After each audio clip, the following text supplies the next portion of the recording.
I know it's been quite a while since I've posted a video, but I'm back now and I'm ready to talk about some more books. I thought I'd just sort of go over some of the books I've read between April and June of this year. I'm not going to cover every single book I've read in that time span, just the ones I feel like talking about today. First book on the list is Rosemary's Baby by Ira Levin. I think I read this back in April.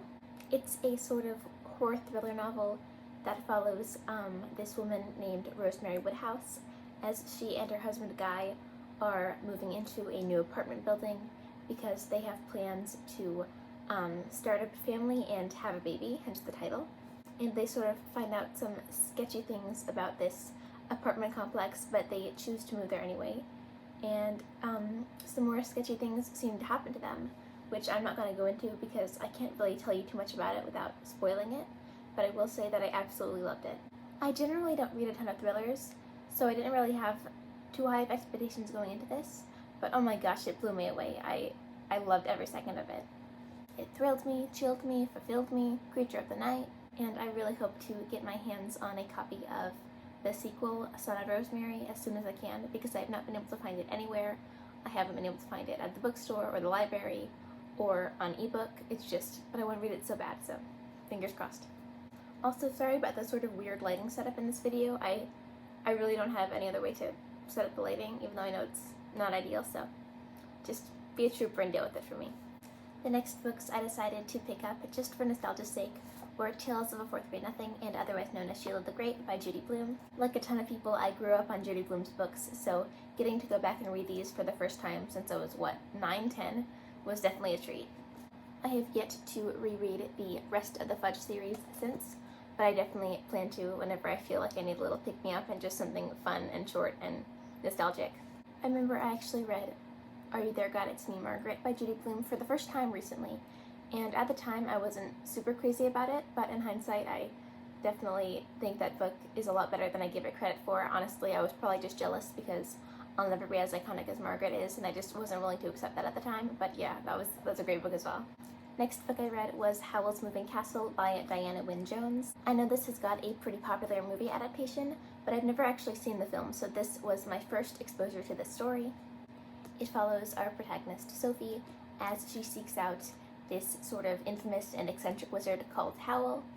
Cozy fantasy is one of my favorite subgenres, and this book is pretty much the epitome of that, so I really enjoyed reading it. You know, it is still a fantasy book, it still takes place in the fantasy world, but there aren't any elaborate quests or heists, or there isn't any heavy lore or world building. It's just sort of hanging out, and I really enjoyed that. I definitely plan on reading the sequels soon. I don't know if you can tell, but they're on my shelf over there.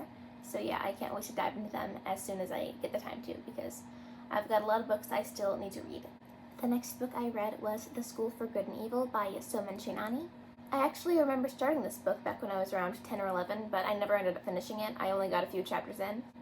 However, reading it now, I was actually really pleasantly surprised. I'm not sure if campy is the right word to describe it, since people don't typically use that term for books, but it felt bombastic and over the top and unafraid to be entirely absurd, which I really respected.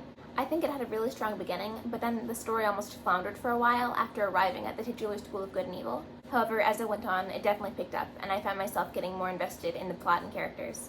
Also, if you couldn't tell, I'm very shamelessly reading off my notes app right now because I cannot remember all the thoughts I had in it. It's been way too long. My memory is not that good. Was it the most revolutionary fantasy literature of all time? I don't think so, but boy was it fun. I remember really looking forward to reading the rest of the series after I finished it, but I'm actually currently in the middle of the second book, and I'm sad to say I don't like it nearly as much, so hopefully it gets better as it goes. Essentially, The School for Good and Evil is just Ever After High, but on crack. And yes, of course, I mean that is a compliment. The next book I read was Brown Girl Dreaming by Jacqueline Woodson. This is actually a memoir, and I don't really read a lot of memoirs. I typically stick to fiction, but I really, really love this one. Of course, it's about the life of the author, Jacqueline Woodson, and her experience growing up as a young black woman in the United States in the 60s and 70s. The book is written in verse, so it's sort of like poetry, but I actually really like the writing style. I think it was gorgeously done. And it also made it pretty quick to get through since none of the chapters are very long whatsoever. And I just remember overall really loving this book when I read it. Next on the list is God Bless You, Mr. Rosewater by Kurt Vonnegut.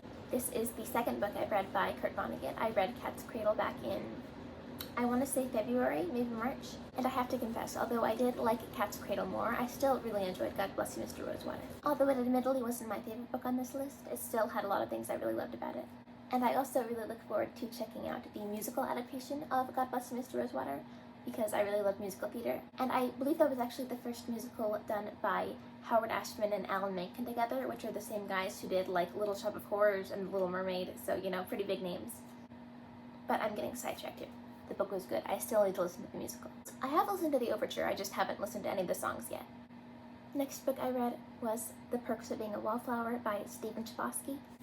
I wasn't sure what my opinions on this book would be going in, because I'm generally not a big fan of young adult contemporary novels. I actually used to really like that genre back when I was like 13, 14, but you know, people change, tastes change, and I don't think there's anything wrong with those books at all, of course, but they're just not really my cup of tea anymore. However, I do think that The Perks of Being a Wallflower was a definite exception to this rule. I actually really loved that book way more than I was expecting to. Although I didn't particularly relate to any of the characters or what they were going through, I still felt really sort of connected to them and the story itself. And even though I know it's not the book for everyone, it was definitely a book for me. Also, as a bonus, it got me back into reading when I was in a little bit of a slump. I think I read it in like maybe a day and a half, which isn't that impressive since it was a short book, but I wasn't reading a lot then, so. And then the final book on the list is Flowers for Algernon by Danielle Keyes, which I am actually not finished with yet. As of filming this, I'm only around halfway through. By the time this video is up, I'll have finished it, so I don't know, maybe my opinions will have changed by then, but as of now, oh my goodness, I absolutely adore it. It's, oh my gosh. I never really heard a ton about this book, even though it's a classic. I never really heard a lot of people talking about it. But I still wanted to pick it up and give it a try, and oh my goodness, I was blown away. I don't even know where to start. It follows this man called Charlie, and he basically signs up for this experiment to increase his intelligence. I also know that it has a reputation of being quite the emotional book. I'm only halfway through and I've already cried like 3 times, so maybe I'm just emotional, but on one hand I can't wait to finish this book, but on the other hand I never want it to end because I don't know what I'm gonna do with my life when it ends. Like, it's so good. You gotta believe me, it's so good.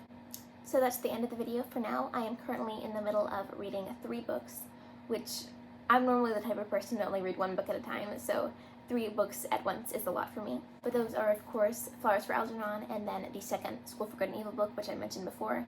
And I'm also in the middle of reading The Electric Kool-Aid Acid Test by Tom Wolfe, not Thomas. And I've actually been in the process of reading The Electric Kool-Aid Acid Test for like, it's gotta be weeks or months now. Like, it's really bad. Like, I enjoy it, it's a good book, but for some reason I just always forget to pick it up and read, so it's probably gonna take me like 5 years to complete, but I do like it. Sorry if this video was not the best, sorry if my hair's a mess.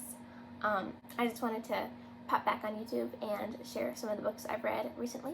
And this is actually also the first video I've made as of turning 16, so that's exciting. So yeah, that's pretty much it for now.